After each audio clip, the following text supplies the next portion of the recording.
चलिए फ्रेंड्स, शुरू करते हैं आज का अपना वीडियो। आज के स्टूडेंट बताने वाला हूँ क्लास 9th के लिए मैथमेटिक्स का हाफ ईयरली एग्जामिनेशन 2022-23 का पेपर बताने वाला हूँ। तो अंत तक वीडियो को जरूर देख लेना। आपके पास बहुत कम टाइम बचा है तो अंत तक वीडियो को जरूर देख लेना। आप यहाँ पर जैसे सेट भी बताने वाला हूँ और आपका कंप्लीटली सोल्यूशन बताऊँगा, तो अंत तक वीडियो को जरूर देख लेना। आपको सिंपली यहाँ पर रोल नंबर लिखना है और यह पेपर आपका भोपाल से जारी हुआ है। बिल्कुल 100% रियल पेपर बताने जा रहा हूँ, इसलिए अंत तक वीडियो को जरूर देखना। आप यहाँ पर देखते हैं कि 9 से 7 का है, सेट भी आपको बता रहा हूँ। इससे पहले मैं आपको ऑलरेडी सेट ए सॉल्यूशन करा चुका हूँ। तो कुल प्रश्नों की जो संख्या है वो आपको 23 रहने वाली है और समय आपको 3 घंटे का मिलेगा। माध्यम आपका हिंदी का रहने वाला है, गणित आपका इनके 100 का रहने वाला है। कुल मुद्रित पृष्ठों की जो संख्या है वो आपके 8 रहने वाली है और पूर्णांक आपका 75 रहने वाला है। तो आपको सही प्रश्न हल करना अनिवार्य है, ऑल क्वेश्चन कंपल्सरी। आपके जो सही मोहर है वो आप यहाँ पर देखते हैं कि बिल्कुल ही रियल पेपर आपको बताने वाला हूँ। तो अंत तक वीडियो को जरूर देखना। तो फाइनली शुरू करते हैं आज का अपना वीडियो। तो सिंपली आप यहाँ पर निर्देश भी देखते हैं कि निर्देश कितने इंपॉर्टेंट होते हैं, क्योंकि आप जब निर्देश पढ़ते हो तभी आपको समझ में आता है कि कौन सा क्वेश्चन क्या कहना चाहता है। पहला वाला निर्देश है कि सभी प्रश्न हल करना अनिवार्य है, ऑल क्वेश्चन कंपल्सरी।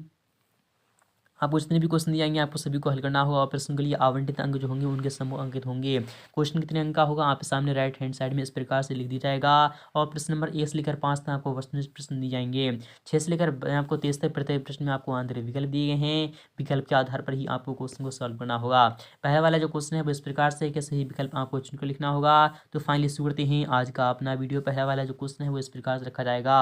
मूल बिंदु के जो निर्देशांक होते हैं वो क्या होते हैं, तो वह 0,0 होते हैं। विकल्प आपका सी वाला सटीक हो जाएगा। सेकंड वाला जो क्वेश्चन होगा वो इस प्रकार से रखा जाएगा कि रैखिक बहुपद की जो घात होती है वो कितनी होती है, वो 1 होती है। आपका विकल्प बी वाला सटीक हो जाएगा। इसी प्रकार से बात करें थर्ड वाले क्वेश्चन की, वो इस प्रकार से है। एक परिमेय संख्या था एक अपरिमेय संख्या का जो योगफल होता है या फिर अंतर होता है वो सदैव एक अपरिमेय संख्या ही होता है।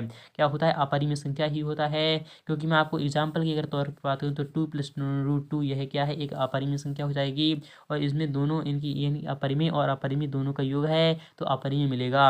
और 2 - √2 यह भी आपका एक अपरिमेय ही है। तो आप यहाँ पर देखते हैं। यहाँ पर फोर्थ वाले क्वेश्चन की बात करें, रैखिक समीकरण y = 3x + 5 का एक अद्वितीय हल है तो नहीं, कोई हल नहीं है तो नहीं, केवल 2 हल है नहीं, अपरिमित रूप से अनेक हल है। आपका विकल्प यहाँ पर डी वाला सटीक हो जाएगा।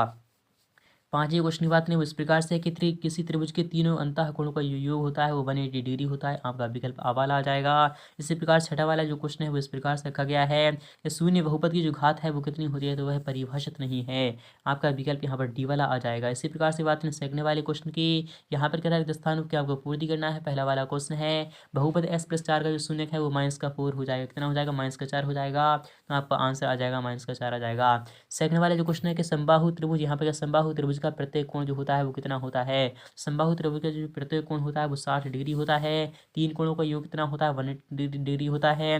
तो त्रिभुज के 3 कोण होते हैं तो आपको 60 डिग्री आ रहा है। थर्ड वाले अगर क्वेश्चन की बात करें, जब यहाँ पर क्या है, जब दो आसन्न कोणों का योग 180 डिग्री हो तो वे कोणों एक दूसरे क्या होते हैं? रेखीय युग्म या फिर समान युग्म होते हैं। तो वह क्या होते हैं? रेखीय युग्म या फिर आपका समान युग्म होते हैं। तो आपको सिंपली रेखीय हो जाएगा। अगर यहाँ पर बात करें फोर्थ वाले क्वेश्चन की, 2 + √3 प्लस यानी 3 - √3 एक संख्या है, एक परिमेय संख्या आएगी क्योंकि यहाँ पर √3 से √3 कैंसिल हो रहा है और 2 3 आपका 5 होता है जो कि आप एक परिमेय संख्या होती है। तो आपका विकल्प क्या आ जाएगा? परिमेय संख्या है। यहाँ पर बात करें नेक्स्ट वाले क्वेश्चन की, y + y² + 4 एक रेडस बहुपद है, द्विघात या फिर आपका रेखीय है। तो आपका आंसर आ जाएगा द्विघात बहुपद है। इसी प्रकार से बात करें छठे क्वेश्चन की, वो इस प्रकार से रखा गया है कि प्रत्येक रैखिक बहुपद का एक अद्वितीय क्या होता है? भाजक होता है या फिर शून्य होता है। प्रत्येक रैखिक बहुपद जो होता है इसका एक अद्वितीय क्या होता है? तो शून्य होता है। आपका विकल्प यहाँ पर आ जाएगा, नहीं शून्य का जाएगा।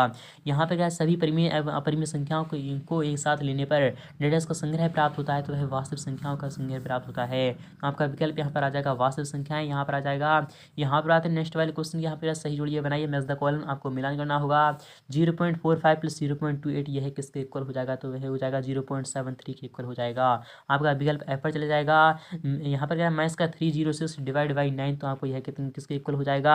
9 × 27 हो जाए तो आपका -34 के इक्वल हो जाएगा। इसी प्रकार से बात करें यहाँ पर -4 × -3.5 यह किसके इक्वल हो जाएगा? तो यह 14 के इक्वल हो जाएगा। कितना हो जाएगा? 14 के इक्वल हो जाएगा। ये 35 चौके कितने होते हैं? तो वह 140 होते हैं और यहाँ पर पॉइंट 1 के बाद लगा देना है तो आपका 14 हो जाएगा। इसी प्रकार से बात करें -3.8 + 1.8 = कितना होता है? -2.2 0.0 यानी कि आपका माइनस का 2 के इक्वल हो जाएगा। 2/5 यह किसके इक्वल होता है? 2/5 जो होता है 0.2 के इक्वल होता है। कितना होता है? 0.2 के, यहाँ पे कह रहा है 2/5 है तो 0.4 के इक्वल होता है। किसके इक्वल होता है? 0.4 के इक्वल होता है। यहाँ पर आते हैं 0.4 डिवाइड बाई, यहाँ पर डिवाइड बाई 10 है तो 0.04 के इक्वल हो जाएगा। तो आई होप आप समझ में ये सभी आंसर आ चुके होंगे।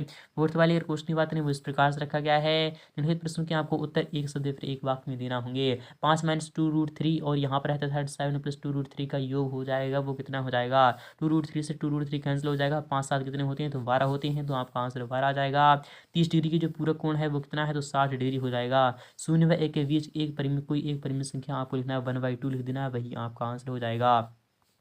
इसी प्रकार की बात है फोर्थ वाले क्वेश्चन के 2,3 के भुज का मान आपको लिखना है, तो एस का क्वाड्रेंट जो होता है वही आपका होता है, इन जो भुज होता है वही एस का जो निर्देशांक होता है वही भुज कहलाता है, तो आपका 2 हो जाएगा। और वाई का निर्देशांक जो होता है वो कोटि कहलाता है। पांचवें क्वेश्चन की बात करें, अपरिमेय संख्या का कोई एक एग्जाम्पल आपको देना है, तो आप √3 या फिर √2 या फिर कोई भी लिख दीजिएगा जो कि आप √2 में हो बट बाहर ना निकल सके। जैसे कि 16 जो होता है या फिर 4 जो होता है, तो अगर वह अंदर हो रूट के तो वह 2 हो जाता है, तो वह एक परिमेय संख्या ही होती है। यहाँ पर आते हैं, यहाँ पे क्या, यदि s + 5 = 7 है तो s का जो मान हो जाएगा वो कितना हो जाएगा? तो वह 2 के इक्वल हो जाएगा।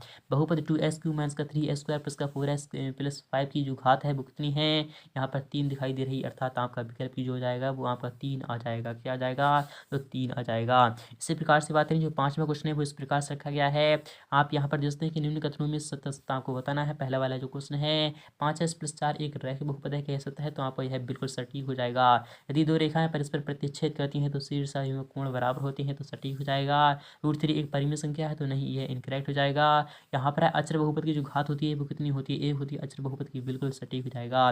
दो परिमेय संख्याओं के बीच अनंत परिमेय संख्याएं होती हैं, सटीक हो जाएगा। प्रत्येक पूर्णांक संख्या एक परिमेय संख्या होती है, तो यह पूर्णांक प्रत्येक पूर्णांक संख्या तो सभी नहीं होती हैं, तो आपका यह इनकरेक्ट हो जाएगा, क्योंकि सभी यहाँ पर क्या है, प्रत्येक की बात हो रही है, तो आपको यह इनकरेक्ट हो जाएगा।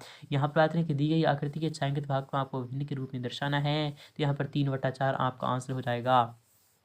सरल करना है आपको, किस प्रकार से करना है कि आपको 3/5 है, माइनस का 5/7 है, प्लस का 4/7 है, तो आपको सिंपली यहाँ पर 5 सत्ते कितने होते हैं? तो 5 सत्ते होते हैं 35 होते हैं। कितने होते हैं? तो 35 होते हैं। इसी प्रकार से आप यहाँ पर 3/5 है, 5 सत्ते 7 21 हो जाएगा, माइनस का 7 पंजे 5 55 25 हो जाएगा। कितना हो जाएगा? 25 हो जाएगा। और यहाँ पर आपका प्लस का 4 है, तो 7 पंजे 5 चौके कितना हो जाएगा? तो 20 हो जाएगा। 20 और यहाँ पर कितने, माइनस का 4 बचा है, अर्थात 16/35 आपका आंसर हो जाएगा। तो आई होप आपके समझ में ये भी आ रहा होगा। इसी प्रकार से बात है नेक्स्ट वाले क्वेश्चन, यहाँ पर 7वां क्वेश्चन है कि दिए गए प्रश्नों के आपको हल कर बॉक्स में आपको लिखना है। 50 / 7 में भागफल जो होता है वो कितना होता है? तो 7 होता है, और शेषफल आपका 1 होता है। अथवा वाला क्वेश्चन सरल करना है आपको, माइनस का 4/5 है, और यहाँ पर है, तो आपको यहाँ पर डिवाइड 4/5 है, और यहाँ पर जो भागफल है यानी कि डिवाइड बाई है, कितना है?